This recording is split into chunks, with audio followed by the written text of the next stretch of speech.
नमस्कार।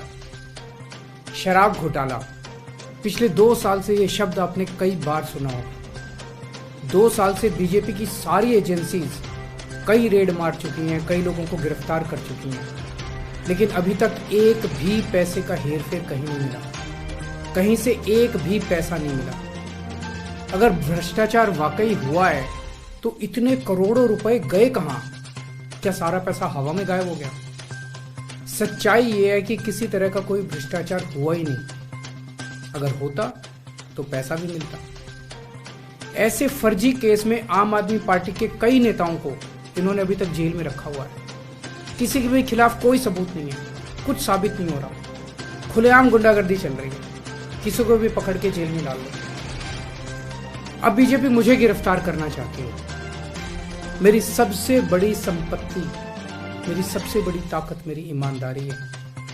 झूठे आरोप लगा के, फर्जी सम्मन भेज के ये मुझे बदनाम करना चाहते हैं, मेरी ईमानदारी पे चोट करना चाहते हैं। इन्होंने मुझे सम्मन भेजे हैं। मेरे वकीलों ने मुझे बताया कि ये सम्मन गैर कानूनी है। क्यों गैर कानूनी है? ये मैंने इनको विस्तार से लिख के भेजा है।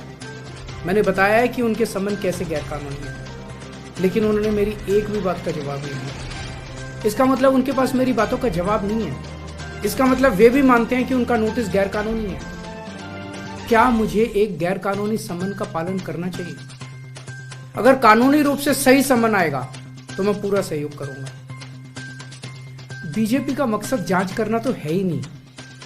इनका मकसद तो लोकसभा चुनाव में मुझे प्रचार करने से रोकना है। ठीक लोकसभा चुनाव के पहले इन्होंने मुझे सम्मन भेजा। क्यों? इस जांच को चलते 2 साल हो गए।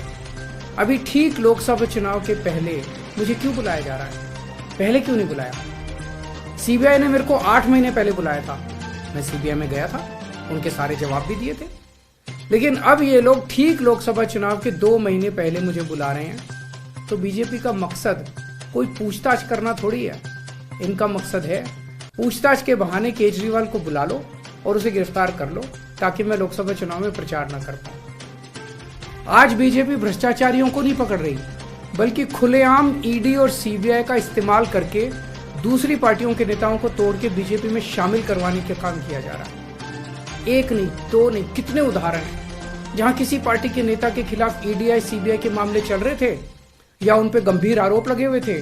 जैसे ही वो नेता बीजेपी में शामिल हुए, उनके सारे पुराने मामले बंद कर दिए गए या ठंडे बस्ते में डाल दिए गए। तो जो इनकी पार्टी ज्वाइन कर लेता है उसके सारे मामले रफा दफा कर दिए जाते हैं। जो इनकी पार्टी में नहीं जाता वो जेल जाता है।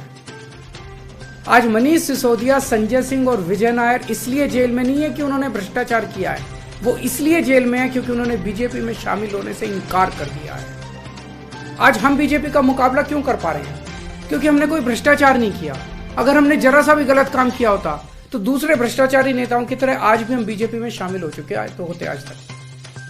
इस तरह देश के ईमानदार नेताओं को जेल में डाल के और भ्रष्टाचारियों को अपनी पार्टी में शामिल करवा के ऐसे तो देश आगे नहीं बढ़ सकता।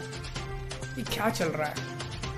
ये जो कुछ भी चल रहा है बहुत खतरनाक है। ये हमारे जनतंत्र के लिए बहुत गलत है। इसे रोकना होगा। मैं हमेशा देश के लिए लड़ा हूं। मेरा तन मन धन देश के लिए है। मेरी एक एक सांस देश के लिए है। मेरी खून की एक एक बूंद देश के लिए, मेरे शरीर का एक एक कतरा देश के लिए समर्पित है। हमें मिलकर देश को बचाना है। मैं पूरी जी जान से इनके खिलाफ लड़ रहा हूं। आपका साथ चाहिए।